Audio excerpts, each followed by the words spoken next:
Assalamualaikum warahmatullahi wabarakatuh. Selamat siang sahabat Kasih Ibu. Bertemu kembali bersama saya dengan Tina Marketing RSIA Kasih Ibu Tegal dalam acara podcast kesehatan. Dan untuk siang hari ini saya tidak sendiri, pastinya saya ditemani oleh salah satu dokter umum full timer kami, yaitu dengan Dr. Siti Zahra Nikmah, di mana untuk siang hari ini akan membahas topik yang pastinya sangat menarik sekali, yaitu tentang pentingnya mempersiapkan nutrisi untuk persiapan kehamilan.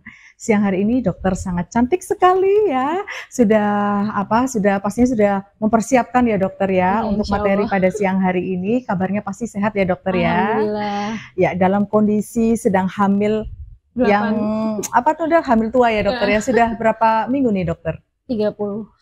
Oke, 31 minggu, tapi masih semangat untuk memberikan materi yang pastinya sangat bermanfaat untuk sahabat Kasih Ibu di rumah. Dan untuk siang hari ini kita tentunya disupport ya dokter ya, dari Papira Cafe and Resto, dan pastinya akan disiarkan secara offline di channel YouTube kesayangan kita bersama, yaitu channel YouTube Koji TV. Jadi untuk sahabat Kasih Ibu yang belum subscribe channel YouTube Koji TV, jangan lupa untuk subscribe dan bunyikan loncengnya agar setiap notifikasi yang masuk tentang apapun dari Koji TV bisa langsung disimak ya. Baik, Dokter Zahra, pastinya untuk materi pentingnya mempersiapkan nutrisi untuk kehamilan ini sudah sangat dipersiapkan oleh Dokter Zahra untuk di-share ke sahabat Kasih Ibu di rumah ya dokter ya. Tidak panjang lebar, silakan Dokter Zahra untuk menjelaskan sedikit tentang pentingnya mempersiapkan nutrisi sebelum kehamilan, di mana nanti setelah Dokter Zahra menjelaskan kita akan menjawab pertanyaan-pertanyaan yang sudah masuk ke IG rsia.kasihibu. Silakan Dokter Zahra. Ya, terima kasih Mbak Tina.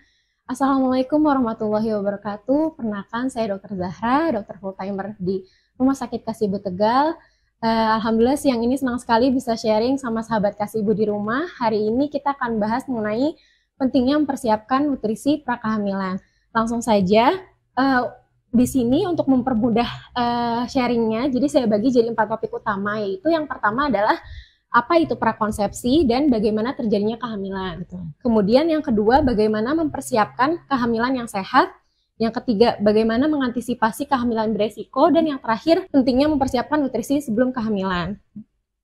Oke, langsung aja kita masuk ya teman-teman semua. Di sini, apa itu prakonsepsi? Jadi, prakonsepsi itu adalah periode sebelum terjadinya pembuahan. Nah, manfaat apa yang kita peroleh kalau kita mempersiapkan fase prakonsepsi ini dengan baik, yaitu diharapkan kita dapat menghasilkan pembuahan yang baik, sehingga nanti apabila sahabat Kasih Ibu di rumah mengalami kehamilan tersebut dapat dijalani dengan sehat gitu. Masuk dalam 1000 HPK ya dokter? Nah iya, selain itu tadi mungkin teman-teman juga udah sering dengar ya bahwa 1000 HPK itu adalah periode di mana otak anak berkembang dengan sangat pesat. Nah, 1000 hari pertama kehidupan ini meliputi saat pembuahan, kehamilan sampai anak berusia 2 tahun. Jadi nggak cuma stimulasi dan nutrisinya yang diperhatikan setelah melahirkan, tapi juga saat sebelum hamil dan saat hamil, seperti itu. Nah, selain itu kita juga penting nih untuk tahu gimana sih bisa terjadinya kehamilan, Mbak. Nah, bagaimana sih terjadinya kehamilan? Nah, proses kehamilan itu sendiri terjadi, yang pertama adalah harus ada minimal 1 sel ovum atau sel telur yang matang, yang kemudian mengalami ovulasi, kemudian dia akan bergerak ke tuba falopi. Nah, dan di sana dia menunggu untuk siap dibuahi. Apabila bertemu dengan sperma, maka akan terjadi pembuahan atau kita sebut dengan embrio. Nah, embrio ini akan bergerak ke rahim ibu, kemudian menempel yang nantinya akan berkembang menjadi janin gitu. Jadi itulah proses kehamilan. Nah, yang penting sahabat Kasih Ibu di rumah perhatikan adalah 3 organ ini ya. Nah, untuk dari pihak ibu ada 2 organ, yaitu yang pertama adalah memperhatikan kesehatan dan fungsi dari ovarium, sehingga ovarium itu atau indung telur dapat menghasilkan 1 sel telur yang matang dan siap dibuahi. Dan yang kedua adalah memastikan sistem reproduksinya sehat, baik dari vagina, mulut rahim, saluran telur maupun indung telur. Nah, itu dipastikan tidak ada infeksi, tidak ada misalkan masa kistamiom, atau mungkin tidak ada kebuntuan, Mbak, sehingga bisa terjadinya kehamilan. Dan yang ketiga, dari pihak ayah atau pihak laki-laki, penting juga untuk memperhatikan nutrisi dan kesehatan sistem reproduksi prianya, terutama di bagian testis. Kenapa? Karena testis ini fungsinya salah satunya adalah menghasilkan atau memproduksi sel sperma, sehingga diharapkan mampu menghasilkan sperma yang berkualitas dan jumlahnya cukup, seperti itu. Nah, sekarang kita masuk ke outline yang kedua ya Mbak ya, ke topik yang kedua, yaitu bagaimana sih mempersiapkan kehamilan yang sehat. Nah, di sini teman-teman harus tahu dulu kehamilan sehat itu seperti apa. Nah, kehamilan yang sehat itu kondisi ibu janin dalam keadaan yang baik dan sehat. Dari pihak ibu biasanya ditandai dengan tidak ada riwayat obstetri yang buruk. Kemudian dari pihak janin bisa dilihat dari ukuran janinnya, misalkan sesuai dengan usia kehamilan. Betul. Kemudian letak plasentanya baik. Kemudian air ketubannya cukup dan gerakan janin juga baik, seperti itu. Nah, selain itu, teman-teman juga apa sih yang harus dipersiapkan? Nah, saat mempersiapkan kehamilan, untuk mendapatkan kehamilan yang sehat itu ada dua aspek. Yang pertama adalah persiapan fisik dan persiapan mental. Nah, untuk persiapan fisik itu yang pertama ada screening atau pemeriksaan. Kalau buat yang belum menikah mungkin bisa melakukan premarital check up atau screening sebelum kehamilan. Betul. Terus yang kedua adalah memastikan kecukupan asupan nutrisinya baik. Terus yang ketiga ada olahraga, dan yang keempat ada istirahat yang cukup untuk menjaga kebugaran tubuh. Nah, untuk persiapan tadi screening itu tujuannya apa sih, manfaatnya yang kita peroleh? Misalkan yang pertama adalah untuk mengendalikan penyakit infeksi. Contohnya pada kasus-kasus yang susah hamil, ternyata mungkin dia memelihara kucing atau punya kebiasaan tertentu sehingga dia rentan menderita TORCH atau salah satu dari toxo, rubella, cytomegalovirus, dan herpes ya. Nah, itu bisa dicegah dengan screening sebelumnya, sehingga sebelum kehamilan itu bisa diketahui bahwa TORCH-nya itu udah negatif gitu. Terus yang kedua bisa juga dari penyakit-penyakit infeksi seperti hepatitis B yang bisa menular dari ibu ke anaknya. Terus juga kemudian HIV kalau contohnya infeksi menular seksual ya, atau mungkin sifilis atau gonore. Nah, itu bisa diobatin terlebih dahulu sehingga setelah terjadi kehamilan tuh sudah tidak ada penularan dari ibu ke janin gitu. Atau yang kedua adalah pengendalian penyakit kronis. Contohnya pada kasus diabetes mellitus, hipertensi. Nah, itu bisa dikontrol dulu, atau mungkin gangguan tiroid bisa dikontrol terlebih dahulu sehingga saat terjadi kehamilan itu diharapkan kondisi ibu sudah baik sehingga kehamilan dapat terjadi dengan sehat, seperti itu. Yang ketiga yang penting juga adalah memastikan tadi sistem reproduksinya baik semua. Betul. Sehingga dapat terjadi kehamilan. Dan yang keempat itu mulai bisa melakukan konseling gaya hidup, Mbak. Jadi penting banget. Nah, ini penting banget. Jadi memang mungkin teman-teman di rumah di sini kalau mau promil atau hamil gitu kadang bahkan baru hamil udah berapa bulan baru periksa ke dokter ya. Tapi sebenarnya kalau pengen kita punya generasi yang lebih baik, itu sebaiknya itu dipersiapkan dengan lebih matang. Misalkan saat berencana mengalami kehamilan itu bisa dipersiapkan 1 sampai 3 bulan sebelumnya, Mbak. Mulai dari gaya hidup, misalkan contohnya pola makannya, terus kemudian nutrisinya gimana, berat badannya apakah sudah ideal atau belum, terus kemudian kita juga bisa meminimalisir kelebihan atau kekurangan nutrisi. Misalkan kalau kelebihan pada kasus obesitas mungkin bisa dikontrol dulu berat badannya sehingga nanti telur yang dihasilkan lebih berkualitas. Atau mungkin kekurangan nutrisi tertentu seperti zat besi. Misalnya pada kasus-kasus anemia sehingga saat kehamilan sudah tidak mengalami anemia sehingga janinnya bisa berkembang dengan lebih optimal, seperti itu. Nah, selain persiapan fisik tadi screening gitu, kemudian tadi kan ada pemenuhan asupan nutrisi ya tadi ya. Terus kemudian juga menjaga kebugaran tubuh dengan olahraga dan tidur yang cukup. Nah, selain persiapan fisik, yang tidak kalah penting adalah persiapan mental. Nah, penting juga untuk ibu hamil untuk mempersiapkan mentalnya. Yang pertama dengan cara bisa mencari informasi, Mbak. Jadi sebelum hamil justru atau saat hamil itu mencari informasi sebanyak-banyaknya apa saja sih yang terjadi di tubuhnya saat hamil itu, perubahan apa yang terjadi, kemungkinan apa yang bisa terjadi, apa yang harus dihindari untuk meminimalisir resiko ataupun komplikasi saat kehamilan sehingga kehamilan bisa dijalani dengan lebih baik dan bahagia gitu ya. Terus yang kedua adalah stress management. Jadi biasanya pada ibu hamil ini, ibu hamil tuh biasanya moodnya kan lebih nggak stabil ya, karena terjadi perubahan hormonal dan juga kondisi tubuh, sehingga penting sekali saat hamil itu mempersiapkan support system baik dari suami, keluarga, orang tua untuk membantu ibu hamil ini menjaga kestabilan moodnya sehingga ibu hamil dapat menjalani kehamilan dengan lebih happy atau bahagia gitu. Betul. Nah, sekarang kita masuk ke yang topik yang ketiga yaitu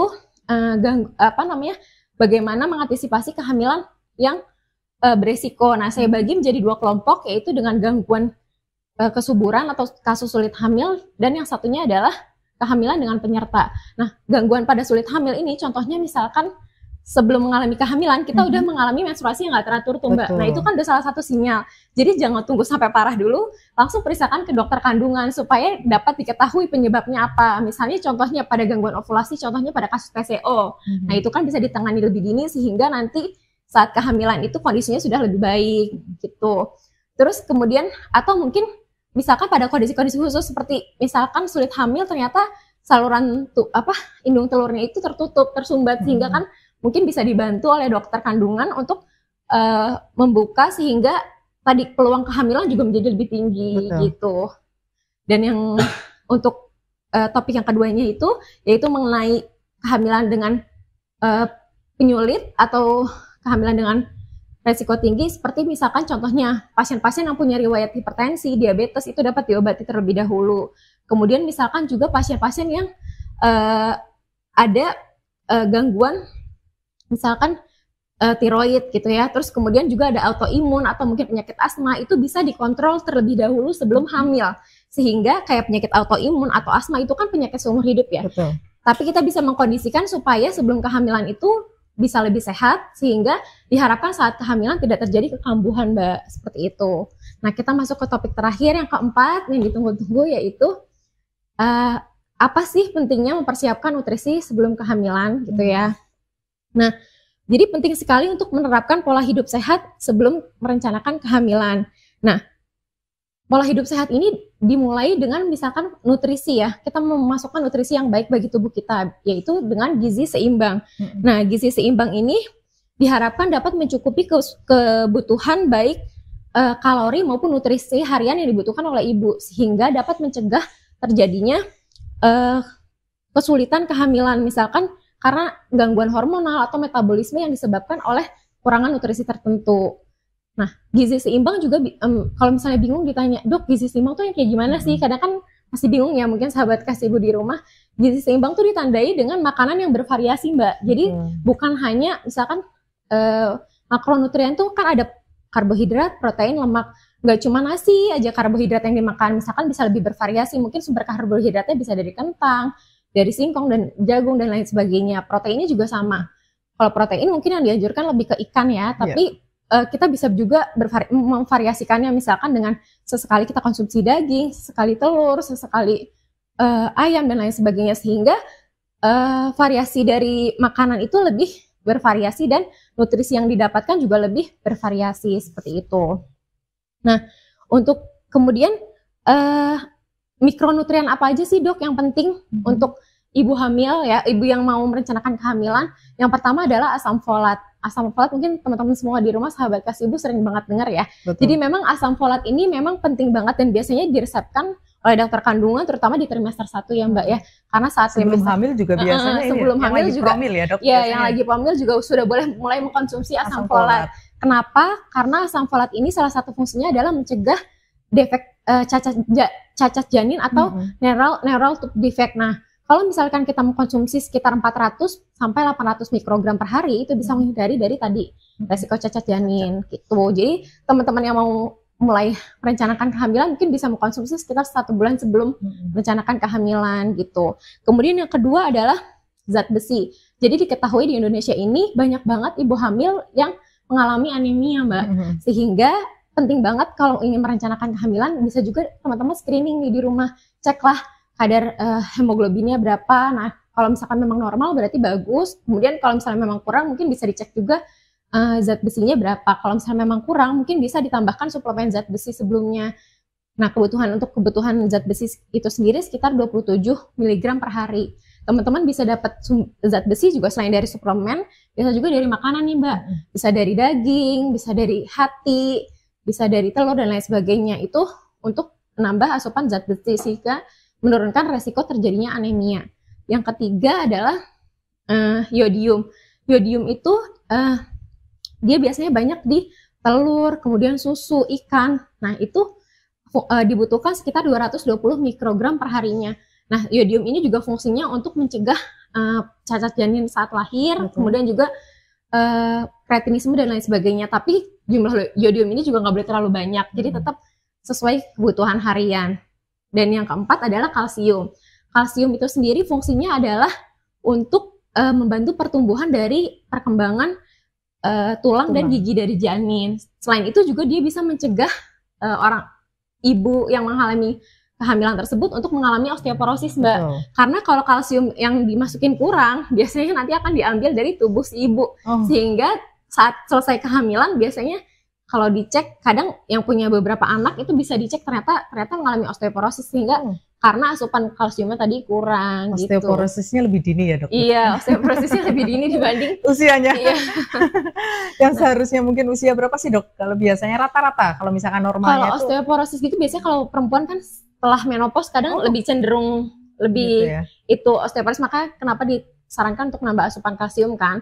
Nah, tapi kalau belum menopause kan itu sekitar 50-an ya mungkin ya. Nah, kalau ini mungkin baru 35 atau 30 berapa udah mengalami osteoporosis, mungkin karena tadi dia punya beberapa anak dan ternyata nggak mempersiapkan nutrisinya, misalkan kalsiumnya salah satunya, dan akhirnya tadi diambil dari disedot sama janinnya. Jadi memang harus dipersiapkan. Betul. Dan yang terakhir adalah yang kelima adalah omega 3. Jadi penting sekali untuk mencukupi DHA EPA atau lemak baik ini untuk membantu perkembangan dari otak anak kita gitu. Selain itu lemak baik ini juga bagus untuk perkembangan sistem saraf janin kita gitu. Jadi buat sahabat kasih ibu yang merencanakan kehamilan tadi ya, penting untuk mengatur pola hidup lebih sehat, tadi dengan nutrisi yang baik, kemudian menjaga kebugaran tubuh, yaitu tadi tidur cukup dan olahraga, sehingga peluang kehamilan juga meningkat, Mbak. Betul. Nah, untuk suplementasi dan lain sebagainya bisa dikonsumsi tadi sekitar 1-3 bulan sebelum kehamilan, sehingga sejak hamil itu sahabat kasih ibu dalam kondisi yang sehat gitu. Mungkin materi dari saya sekian, mohon maaf apabila ada kekurangan, saya kembalikan kepada moderator. Silakan Mbak Tina. Terima kasih banyak Dokter Zara, sangat menarik sekali nih Dokter. Saya juga ada pertanyaan nih Dok, sebelum menjawab pertanyaan yang sudah masuk ke IG RSIA.Kasih Ibu. Pentingnya sekali tadi Dokter untuk misalkan prakahamilan ya Dokter, salah satunya tadi kita mungkin ngecek yang namanya tadi misalkan apalagi kita punya penyakit bawaan yang namanya asma atau imun. Penting juga kayaknya untuk pemeriksaan gigi loh Dokter. Karena nikmat sekali loh kalau misalkan lagi hamil tiba-tiba gigi sakit Dokter. Betul. Ya kan Dokter? Iya, betul. Itu juga benar pemeriksaan gigi. Kalau teman-teman mau merencanakan kehamilan juga bisa dianjurkan untuk pemeriksaan gigi karena biasanya orang yang hamil itu misalkan apalagi udah trimester 2-3 itu kalau misalnya ternyata ada yang berlubang atau segala macam, kalau mau diobatin juga kan kadang nggak berani dokter giginya karena kan beresiko juga kan, karena takut kencang-kencang atau lain sebagainya. Jadi memang sebaiknya juga disarankan untuk screening pemeriksaan gigi ya. Pemeriksaan gigi juga. Gitu. Dan untuk sahabat kasih ibu, tadi kan memang Dokter Zara sudah menjelaskan. Berarti ini kan kalau misalkan kita mau misalkan ingin hamil gitu kan, berarti ada prosesnya dong, program hamil. Nah, tadi dokter menyebutkan jangan lupa untuk ke dokter kandungan. Oke, dokter untuk promil atau mungkin kalau sudah hamil jangan lupa untuk program hamilnya atau mungkin kontrol kehamilannya, bahkan melahirkannya jangan lupa di RSIA Kasih Ibu Tegal. Kami mempunyai 2 dokter andalan kami, yaitu dengan Dokter Aji SPOG MKes dan dengan Dokter Axel SPOG. Prakteknya setiap hari Senin sampai dengan hari Sabtu. Di jam poli pagi ada dan di jam poli sore juga ada. Nanti untuk tanya-tanya lebih lanjut juga bisa tanya ke admin RSIA Kasih Ibu. Baik Dokter, sekarang kita menjawab pertanyaan yang sudah masuk ke IG RSIA.Kasih Ibu nih Dok. Walaupun mungkin tadi dokter sudah panjang lebar, nutrisi apa yang baik nih ya saat kita mempersiapkan untuk kehamilan gitu ya Dok. Tapi ada juga nih Dok, pertanyaan makanan. Tadi kan mungkin makanan yang baik untuk ini ya dokter ya, untuk dipersiapkan selama kehamilan, tapi ini makanan yang seharusnya dihindari saat program hamil nih dokter. Oh iya, terima kasih atas pertanyaannya, bagus juga nih pertanyaannya ya, makanan yang perlu kita hindari saat promil atau merencanakan kehamilan. Nah, sebenarnya hampir mirip sama yang nggak hamil juga sama aja sih Mbak. Jadi intinya itu adalah mengurangi makanan-makanan yang tinggi kalori tapi minim nutrisi, misalnya contohnya makanan olahan, atau juga mengurangi asupan gula, garam, dan lemak jahat. Jadi itu kan tadi biasanya makanan-makanan yang tinggi olahan itu dia mengandung tinggi gula, tinggi garam, kemudian tinggi lemak trans. Nah itu perlu dihindari. untuk mengingatkan sahabat kasih ibu di rumah juga bahwa kebutuhan glukosa atau gula harian kita tuh hanya 4 sendok makan per hari loh Mbak. Jadi kalau kita itu sudah sama masak, sudah sama minum ya. Makan dan minum. Kalau minum aja kita ternyata bikin 1 teh ternyata 2 atau 3 sendok, berarti kita sudah hampir memenuhi kebutuhan harian kita gitu. Jadi memang tadi terutama buat teman-teman yang lagi promil atau yang sedang merencanakan kehamilan, perhatikan asupan gula, garam, dan juga tadi lemak jahat dan makanan olahannya, sehingga teman-teman lebih dianjurkan untuk makan makanan yang lebih sehat, kayak misalnya sayur-sayuran dan buah-buahan tadi untuk memenuhi kebutuhan vitamin, dan misalkan untuk protein bisa dari ikan dan lain sebagainya gitu. Betul dokter. Nah kalau untuk minumannya sendiri dokter, yang perlu dihindari apa nih dokter? Kalau minuman yang sebaiknya dihindari untuk yang sedang promil atau mungkin yang sedang merencanakan kehamilan. Kalau untuk minuman biasanya yang jelas mungkin minuman beralkohol ya dokter. Iya, beralkohol udah jelas ya Mbak ya. Tapi kayak kopi juga itu dia ada maksimalnya. Kalau untuk yang promil, jadi kan ketakutnya kan kalau promil kan tiba-tiba ternyata kita udah hamil 4 minggu gitu kan, kadang nggak ada yang nggak ngeh juga tuh. Nah itu kalau untuk konsumsi kopi juga atau kafein itu dibatasi. Nah kafein itu nggak cuma dari kopi, tapi dari teh juga dia ada kafeinnya juga. Jadi memang nggak dianjurkan. Oh iya, saya mau ngingetin juga tadi kan zat besi itu kan bisa diperoleh dari makanan-makanan tadi Mbak. Nah yang perlu dihindari adalah mengkonsumsi misalkan tadi makan daging atau hati itu dengan setelah itu kita makan teh. Nah itu dapat mengurangi penyerapan dari zat besinya, sehingga zat besi yang dimasukkan ke dalam tubuh itu lebih sedikit dibanding kalau kita mengkonsumsinya misalnya daging dengan vitamin C, karena itu membantu penyerapan misalkan jus jeruk. Nah itu akan membantu penyerapan dari zat besi gitu, seperti itu. Nah oke dokter, selanjutnya nih dokter, untuk yang lagi promil nih dokter, kira-kira makanan pedas itu berpengaruh tidak dokter? Nah kalau untuk makanan pedas itu sendiri sampai saat ini saya masih belum dapat sumbernya ya. Jadi kalau untuk makanan pedas tuh setahu saya sih tidak terlalu berpengaruh, kecuali memang ada riwayat misalkan punya GERD, punya asma dan lain sebagainya. Tapi selama konsumsi makanan pedasnya tidak terlalu pedas, maksudnya masih dalam batas normal dan juga tidak ada riwayat, sepertinya nggak masalah sih Mbak. Oke. Selanjutnya nih dokter, vitamin yang bagus itu apa untuk memperbesar sel telur? Ini lebih ke wanita memang ya dokter ya. Nah, saat ini dokter lagi membahas tentang wanitanya semua.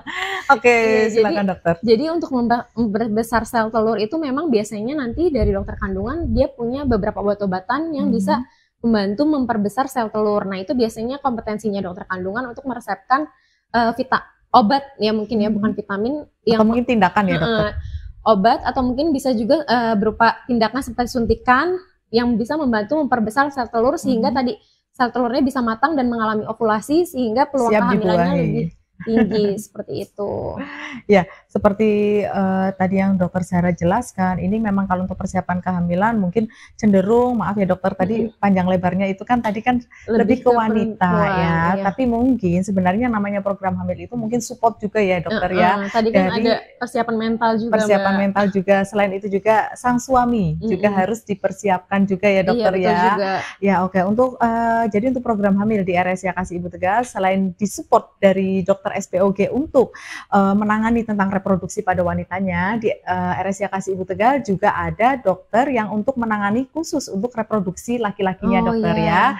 Dimana di Indonesia cuma ada 4 loh dokter khusus ke Kasih Ibu. Beliau mau mendatangi Kasih Ibu, berpraktek di Kasih Ibu hanya sebulan sekali. Jadi memang alhamdulillah dokter Sulfa spesialis androlog ini dokter semakin dokter setiap beliau praktek sebulan sekali itu pasiennya memang semakin meningkat dokter. Artinya mungkin laki-laki itu udah mulai aware ya dokter. Selama ini kan selama ini kan mohon maaf nih dokter, kalau mau promil kamu yang periksa, mentang-mentang rahim itu ada di wanita ya dokter ya. Tapi kemarin juga kami mengadakan seminar tentang promil bersama dengan dokter Aji, dengan dokter Axel, ataupun mungkin dengan dokter Zulfa. Itu alhamdulillah laki-laki tuh udah mau mendampingi di acara seminar. Biasanya kan kalau seminar pesertanya perempuan semua ya dokter ya. Betul. Itu hampir 30% itu juga didominasi oleh para kaum Hawa. Adam ya dokter. Itu juga, dan di sini saya salut bahwasanya untuk laki-laki sudah mulai peduli gitu ya dokter, bahwa untuk proses menuju kehamilan promil ini bukan hanya di wanitanya saja yang harus berobat, tapi laki-lakinya juga ya. Jadi untuk sahabat Kasih Ibu, untuk bulan Oktober, insya Allah Dokter Zulfa akan berpraktek di RSIA Kasih Ibu Tegal pada hari Sabtu tanggal 8 Oktober. Loh, kok hari libur ya? Ya memang, beliau memang bisa, kebetulan memang harusnya tanggal 15 Oktober Dokter hari Sabtu, tapi karena ada kepentingan jadi maju ke tanggal 8 Oktober 2022, pukul 8 sampai jam 10. Dan insya Allah Dokter Aji dan Dokter Aksel juga akan bergabung untuk berpraktek juga dokter, gitu ya. Dokter, ini juga ada pertanyaan yang sebenarnya mungkin ini ya dok, keluar jalur dari topik kita pada siang hari ini, yaitu apakah di RSIA Kasih Ibu Tegal ada USG 4 dimensi? Ada, dan kita masih promo sampai dengan akhir tahun, yaitu cukup bayar 250.000 sudah bisa melakukan USG 4 dimensi bersama dengan Dokter Aji SPOG MKes dan Dokter Aksel SPOG.